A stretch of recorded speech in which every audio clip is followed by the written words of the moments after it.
শুভ সকাল বন্ধুরা। নতুন বছরের নতুন একটি সকালে অনেক ভালোবাসা জানিয়ে তোমাদেরকে জানাই শুভ সকালের ও ভালোবাসা এবং অভিনন্দন। নতুন বছরটা সকলের ভালো কাটুক। আজকে পয়লা বৈশাখ, তো আজকের দিনে সকাল সকালই তোমাদের কাছে চলে এসেছি নতুন দিনের নতুন করে একটা নতুন ভিডিও নিয়ে। তো সকলেই আশা করি ভালো আছো, আমরাও ঠিক আছি। তো সকালে দেখো, সকালের এই ফুলগুলোকে দিয়েই শুরু হলো আজকে আমার দিন, দেখিয়ে বা আমি নিজে দেখে। যাই হোক, তো সকালে বেরোই যখন আগেই ফুলগুলোকেই দেখি, তো তোমাদেরকেও দেখাই। তো সেটাই, কিন্তু নতুন বছরের নতুন দিন হলে কি হবে, আমাদের কাজের কিন্তু কোনো নতুনত্ব নেই। আমরা গৃহিণীরা কি বলো তো, আমরা গৃহিণীদের সেই পুরনো একঘেয়ে কাজ, সেই কাজের আর অন্য কোনো বিকল্পও নেই, আর নতুনত্ব কিছু থাকে না। সেই সব কিছুই একই রকমভাবে চলছে। তো নতুন বছর, শুভ সকাল, সবই ঠিক আছে, তবে আজকের দিনটা যে এভাবে কাটাবো বুঝতে পারিনি। এ কথাটা কেন বললাম সেটা হয়তো একটু পরে বলবো। তো আজকের পয়লা বৈশাখটা আশা করি সকলেই ভালো কাটিয়েছ। আমিও একরকম কাটিয়েছি ঠিকঠাকই, তবে খুব ভালো বলা যায় না। তো দেখো, সকালের কাজবাজ সব ঠিকঠাক চলছে, তো করছি আস্তে ধীরে করে। সকালে যে বাইরের কাজগুলো সেরে নিয়ে এখন ঘরের ভিতরে কাজগুলো করছি। ছেলেমেয়েরা সকলেই ঘুম, এখন হাজব্যান্ডও আছে আজ বাড়িতে, তো ও ঘুমাচ্ছে, উঠেনি কেউই, কারোরই সকাল হয়নি বলতে গেলে। আমি একা একা করে যাচ্ছি আর কি। এটা অবশ্য প্রতিদিনকার একই রুটিন। তো ঘর টরগুলো সব আগোছালোই হয়ে আছে, প্রথমে ঝাড় দিয়ে নেব, পরে আর কি ঘরটা গোছাবো, তারপরে মুছবো। সেটাই আমি করি, এটাই করবো এখন। ঘরের উপর টুপরগুলো সব আগোছালো। তো দেখো, আজকের দিনে কি বলো তো, সবাই বেশ খাওয়া দাওয়া করে জমজমাট একটা দিন কাটায়। তো সেটাই চিন্তা করছিলাম, তো আজকে আমার দিনটা কেমন হবে। তো এইগুলো বলতে বলতে কাজে অনেকটা এগিয়ে গেল। আর দেখো, ঘর ঝাড় দেওয়াটাও মনে হয়ে গেল, বাইরের কাজগুলো হয়ে আসছে। এখন বাইরের দিকে যাব, উঠোন ঝাড়ু দেবো, প্রতিদিনকার মতোই আর কি, একই কাজ। আর আর কি বলতো, এই যে আজকে সবার বাড়িতেই না ধরো ছোটো মোটো পুজো পার্বণ হচ্ছে। তো আমার অবশ্য তেমন কিছু নেই, যেমন নর্মাল পুজো, হয়তো ঠাকুরকে একটুখানি মিষ্টি এনে দেবো, সেটাই, আর তেমন কিছু নেই। তো আমার শ্বশুরবাড়িতে দেওরের যেহেতু দোকান আছে, তো ওইখানে পুজো হবে, গণেশ পুজো, তো ওইখানেও যাওয়ার জন্য বারবার করে বলছে। তবে নতুন বছরের দিনে একদম ঘর ছেড়ে বেরিয়ে যেতে আমারও ঠিক তেমন একটা ইচ্ছে করছে না, তো বারবার করেই ফোন করছিল যাওয়ার জন্য। তো আমার খুব একটা ইচ্ছে নেই, আমি হয়তো গেলে একটু বিকেলবেলা যাব, ঘুরে আসব, কিন্তু সকাল সকালেই যাওয়ার আমার ইচ্ছে নেই। নতুন বছরে যদি নিজের ঘরটাকে ছেড়ে চলে যায় তখন ভালো লাগে না বলো। আর ছেলে মেয়ে দুজনে যাওয়ার জন্য শুরু করেছে, ওরা যাবে, ওরা ওইখানে একটু ভালো খুশিই থাকে। ওখানে বড় বাড়ি ঘর আছে, ওরা খেলার জায়গা পায়, ছোট ভাইগুলো আছে, ওদের সাথে খেলতে পারে, তার জন্যে। তো কাজকর্ম করে নিচ্ছি। ওরা পরে গেছিলো অবশ্য, ভাত টাত খাওয়ার পরে, সকালে ভাত টাত খেয়ে টেয়ে তারপরে ওরা গেছিলো। তো এই দেখো, আমি এখন চলে এসেছি উঠান ঝাড় দিতে। তো উঠানটাকে পরিষ্কার করে নেব, তো উঠান পরিষ্কার করে তারপরে আবার ঘরের ভিতরে চলে যাব। তো আমাদের আবার কি বলতো, নতুন বছরে না আমাদের আবার নতুন কাপড় পরতে হয়। অনেকে জানি, হয়তো বেশিরভাগ মানুষই এই নিয়মটা বা এই ইয়েটা মানো, আর হয়তো বা কেউ কেউ মানো না। অনেকে বলে যে না, আমাদের তেমন কোনো নিয়ম নেই যে পয়লা বৈশাখে নতুন কাপড় চোপড় পরতে হয়। আমাদের কিন্তু আবার সেটা আছে। আমরা সবাই কিছু না কিছু হলেও ঘরের অত দামি কিছু তো আর কিনি না, বা কেনার প্রয়োজনও মনে করি না। ওই ঘরে একটা হয়তো নতুন নাইটি কিনলাম, বা ছেলে মেয়ের জন্য ঘরে পরার জামা কাপড় কিনলাম, ওই তেমনভাবেই হয়ে যায়, হাজব্যান্ডের জন্য কিছু। তো সেভাবে টুকটাক কিছু কেনাকাটা হয়েছে, সেগুলো সবাই পরবে। তো আমিও এরপর স্নান টান করে গিয়ে একটা নতুন কাপড়ে, একটা নতুন, অবশ্য আজকে একটা শাড়িও নতুন পরেছিলাম, তারপরে একটা নাইটিও আবার নিয়েছি। না, নাইটি অবশ্য কয়েকটাই হয়ে যায় আমার। আর কয়েকটা কেন হয় বলো তো, এখানে চৈত্র সেল দেয়, তো অনেক জায়গাতেই হয়তো দেয়, আমাদের এখানেও দেয়। তো চৈত্র সেলের থেকেও আমি কয়েকটাই কিনে রাখি। তো কিনে রাখলে আমার সারা বছর আর নতুন করে কেনার দরকার হয় না। তো এখানে সেলের থেকে টুকটাক কিছু কিনে নেওয়া আর।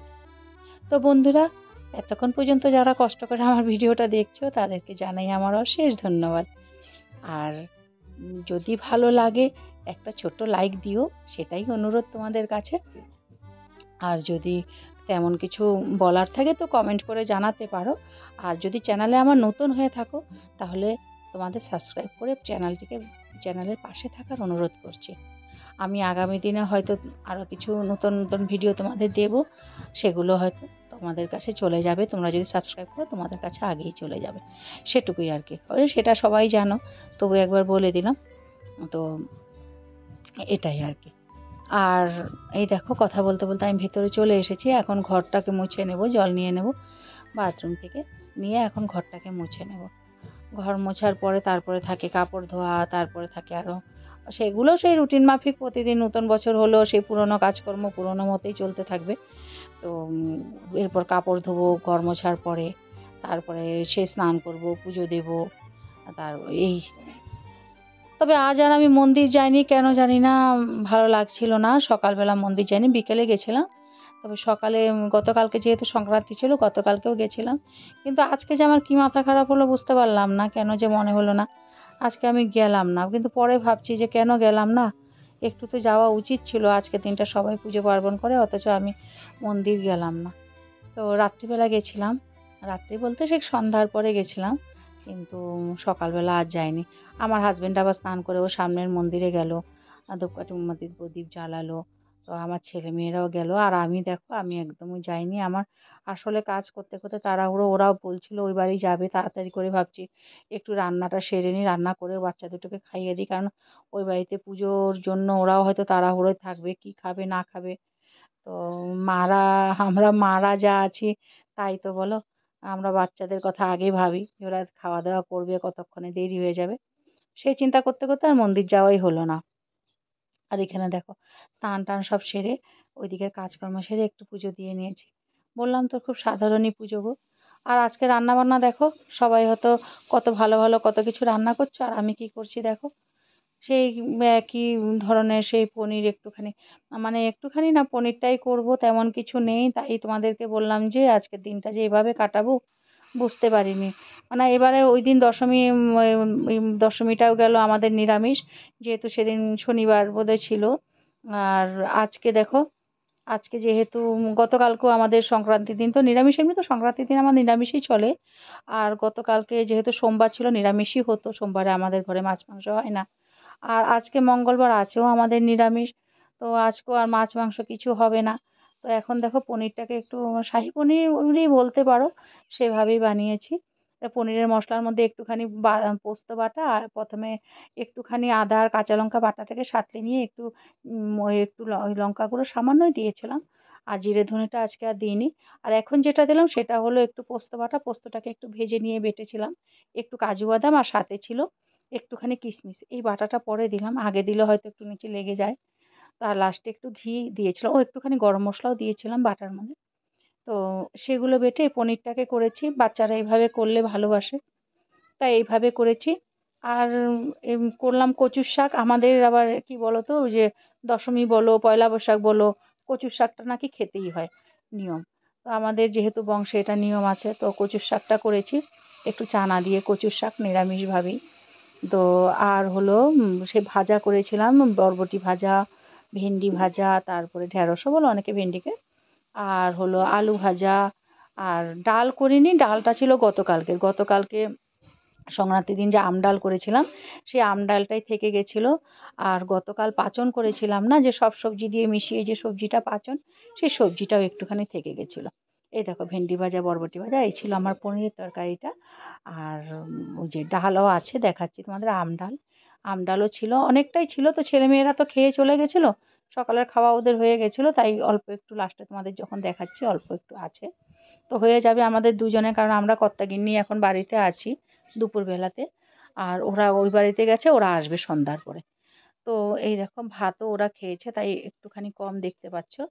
আর ওইদিকে আছে আমাদের ওই কালকের পাঁচন, এই যেটাকে একটুখানি একটু শুকিয়ে নিয়েছি।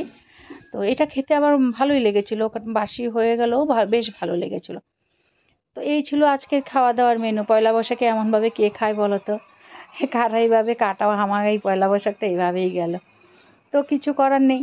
আর অন্য অন্য যে কোনো নিরামিষ আইটেম করে খাবো সেটাও ইচ্ছে করছে না, নিরামিষ যেগুলো ভাবছি সেগুলো একটাও খেতে মন চাইছে না। আমার হাজব্যান্ড আবার নিরামিষটা কমই পছন্দ করে, ওকেও যেটাই বলছি যে এটা করবো সেটা করবো, ও বলে যাচ্ছে না না সিম্পল কিছু বানাও, সেগুলো খেতে ইচ্ছে করছে না, ও খাবে না। তার জন্য আর কী করবো বলো, বাচ্চারা যা ভালোবাসে তাই করে নিলাম। আর এখানে দেখো এখন কিন্তু আমি সন্ধ্যার মুহূর্ত তোমাদেরকে দেখাচ্ছি। সন্ধ্যায় আমরা তিনজন, আমি আমার ছেলে আর আমার হাজব্যান্ড, আমরা এখানে আমাদের যে কালীবাড়ি আগে একবার হয়তো দেখিয়েছিলাম তোমাদের, এই কালীবাড়িতে আমরা সবাই মোটামুটি বলতে গেলে কি এখানে পয়লা বৈশাখের দিন সবাই একবার হলো এই মন্দিরে আসে, একবার হলো দেখে যায়। এখানে শিব মন্দির পাশাপাশি আর কালী মন্দির, তো এখানে একটু পুজো দিয়ে যায়। তো আমরা তিনজন এসেছিলাম, মেয়ে কিন্তু আসেনি, মেয়ে ওই কাকার বাড়িতেই থেকে গেছে। ওইখানে যেহেতু মিষ্টির প্যাকেট ট্যাকেট করা হচ্ছে, কাস্টমারদের দেওয়া হবে তার জন্য। তো এখানে দেখো কালী মন্দিরে কিন্তু প্রচুর ভিড় ছিল। আমি যে মা কালীর দর্শন তোমাদের করাবো সেটা আর হয়ে ওঠেনি, মানুষের ভিড়ের জন্য আমি সেই একটা ছবি পর্যন্ত তুলতে পারিনি, ভিডিও করা তো দূরের কথা। তো এখানে মন্দিরে দেখো প্রচুর মানুষ, ওইদিকেও অনেক মানুষ। তো আমার ইচ্ছে করছিল আমি কিছুক্ষণ বসে থাকি, তো আমার ছেলে আর হাজব্যান্ড বলছিল চলো বাইরে একটু ছোটোখাটো মেলার মতো হয়েছে সেখানে একটু ঘুরে আসি। তা আমি তবুও ওদেরকে বলছিলাম তোরা একটু ঘুরে ঘাড়ে আয়, আমি একটুখানি বসি। আমার যেন কেন জানি মনটা মানে কেমন যেন আজকে মনে হচ্ছিলো একটু মন্দিরে বসে থাকি, আমার যেন কেন ভালো লাগছিল না, বুঝতে পারলাম না কেন ভালো লাগছে না, কিন্তু মনে হচ্ছিলো এখানে বসে থাকলে হয়তো একটুখানি শান্তি লাগবে। তো আমি কিন্তু এখানে অনেকটা টাইম বসেছিলাম।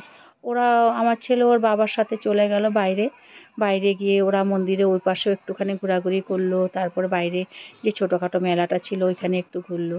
আর আমি এখানে বসে কিছুক্ষণ মন্দিরের দিকে তাকিয়েছিলাম, আর কিছুক্ষণ একটু একটু ছোটোখাটো ভিডিও করলাম তোমাদেরকে দেখাবো বলে। তো সেই আর কি, লোকজন যাচ্ছে আসছে। আর তারপরে আবার এখান থেকে বেরিয়ে না আমরা চলে গেছিলাম সামনের একটা মন্দির, ওইখানে ব্রহ্মা মন্দির। এখানে বছরে একবারই পুজো হয়। ব্রহ্মা আছে এক সাইডে, বিষ্ণুদেব আরেক পাশে ছিল মানে ব্রহ্মা, আরেক পাশে শিব। তো ওই মন্দিরে বছরে পয়লা বৈশাখের দিন পুজো হয়, অনেক প্রসাদ টসাদ দেয়, খিচুড়ি টিচুড়ি দেয়। তো সেখানে গেছিলাম। তবে কি গেছি বলো, মানুষের ভিড়ের চোটে ঠেলার চোটে ঢুকলাম আর ঠেলার চোটে বেরিয়ে এসেছি। মানে ঠাকুরকেও ঠিক মতো দর্শন করতে পারিনি। প্রসাদ দেখেছিলাম সবাই হাতে করে করে খাচ্ছে, কিন্তু কোথায় যে প্রসাদ দেওয়া হচ্ছে, কোথা থেকে নিচ্ছে মানুষ, কোথায় খাচ্ছে, কিচ্ছু হদিশ করতে পারিনি। মানে হয়তো তেমনভাবে চেষ্টা করলে আরও কিছুক্ষণ দাঁড়ালে হয়তো পারতাম, তবে খুব বেশিক্ষণ এই ভিড়ের মধ্যে থাকতে মন চাইলো না। মানে কি বলবো, ধাক্কার মনে স্রোতের মতন মানুষ চলেছে সেখান দিয়ে। আমাদের এখানে আসলে কি বলতো, আমাদের জায়গাটা তো খুব বড় না, তার জন্য ছোটোখাটো একটা অনুষ্ঠানও মানুষ সবাই বেরিয়ে যায়, সবাই একটু দেখে, দেখে মানে নিজেদের আনন্দটা করার চেষ্টা করে আর কি। এখানে তো দেখার মতো আমাদের মতো জায়গা কিছু নেই। আর ওই দেখো ওই পাশে মন্দিরটা দেখা যাচ্ছে, মনে হচ্ছে পুরো ছবিতে আঁকা। সেটা হলো মানে প্রণবানন্দজির মন্দির, ভারত সেবাশ্রম সংঘ, এই মন্দিরের পাশাপাশি দুটো মন্দির, খুব সুন্দর মন্দিরটা। আর কখনো যদি ওইখানে যাই তোমাদেরকেও দেখাবো। আর এখন দেখো বাইরের মন্দির থেকে বেরোচ্ছি, তোমাদের দেখালাম। এই যে রাস্তায় দেখো আর্টগুলো করেছে না, এই আর্টগুলো আলপনার মতন যে করেছে, সব এই স্কুলের বাচ্চারা করেছে। প্রণবানন্দের যে স্কুলের যে বাচ্চারা, প্রণব বিদ্যাপীঠের সেই বাচ্চাগুলো করেছে। এতটা সুন্দর আর্ট করেছে পুরো রাস্তা জুড়ে। এই বৈশাখ মাসের পয়লা নতুন বছরের জন্য ওরা এই ছবিগুলো ওরা এঁকেছে। কত কষ্ট করেই না এঁকেছে বলো। আমি যে পা দিচ্ছিলাম না, আমার কষ্ট লাগছিল। আহারে কত কষ্ট করে এই ছোটো ছোটো বাচ্চাগুলো এগুলো করে, আর আমরা পাড়িয়ে মারিয়ে সব যাচ্ছি। খুব সুন্দর করে ওরা পুরো রাস্তাটাকে সুন্দর করে একদম ডেকোরেশন করেছে। আর এই দেখো এখানে পাশে পাশে ছোটোখাটো মেলা, বরফ টরফ যা বলো বাচ্চাদের জন্য আর কি ছোটোখাটো। তো এই মেলা পেরিয়ে আমরা চলেছি সেই ব্রহ্মা মন্দিরের দিকে। আজকে মানে আমি ভেবেছিলাম কি আরও দূরে দূরে না অনেক দোকানগুলো ছিল না, আজকে ধরো গণেশ পূজার জন্য নিমন্ত্রণ ছিল, মানে মিষ্টি টিষ্টি দেয়। আমার হাজব্যান্ডও বলছিল যাবে নাকি, আমার কেন জানি না মন চাইলো না। আমি চলে এসেছিলাম ঘরে। তো আমি বললাম না আর যেতে মন চাইছে না, তোমরা যদি যাবে তো যাও, আমি চলে যাই, ভালো লাগছে না। কিন্তু আমি যেহেতু যাইনি, ওরাও আর কেউ যায়নি, তো ঘরে চলে এসেছিলাম। এখান থেকে ওই মন্দির গেলাম, মন্দির দর্শন করে আমি ঘরে চলে এসেছিলাম। তো আজকের দিনটা আমরা এইভাবেই কাটিয়েছি বন্ধু। ওই দেখো মন্দিরে ওই যে ব্রহ্মা মন্দিরে ওই যে মানে গেট বানিয়েছে লাইটিং করে, ওই লাইটের গেটটা, তারপরে শুরু হলো মানুষের স্রোত। ওইখান থেকে রাস্তা দিয়ে আর অনেকটা যেতে হবে। ওই দেখো প্রচুর মানুষ, প্রচুর মানুষ। তো ভিড়ের জন্য বললাম তো ঠাকুর ঠিক মতো দর্শন করতে পারিনি। তো এই ছিল আমার আজকের ভিডিও বন্ধু। ভালো লাগলে পাশে থেকো, একটা ছোট্ট লাইক দিও। আর সবাই ভালো থেকো। আশা করি এইভাবেই তোমরা পাশে থাকবে আমার এগিয়ে যাওয়ার পথে, হাতে হাত রেখে আমরা যেন এগিয়ে যেতে পারি, এটাই কামনা করি ভগবানের কাছে। আর আর কি বলবো, সকলেই ভালো থেকো। তো আজ তাহলে আসি বন্ধু, আবার দেখা হবে নতুন কোনো ভিডিওতে, নতুন কোনো দিনে। ওই দেখো ব্রহ্মদেব তোমাদের দেখাচ্ছি একদম ফোনটাকে উঁচু করে। আমি ওই ফোনের গ্লাসে যতটুকু দেখতে পেলাম, সামনে থেকে কিন্তু পাচ্ছি না মানুষের জন্য। দেখতে পেলে? এই দেখো মন্দিরটা কিন্তু খুব সুন্দর করে সাজিয়েছে, আর মন্দিরটা সুন্দরও, খুব সুন্দর। সামনে অবশ্য খুব বেশি জায়গা নেই, তার জন্য মানুষের ভিড়টাকে বেশি মনে হচ্ছে। এই তো আজ আসি বন্ধু, পাশে থেকো সবাই।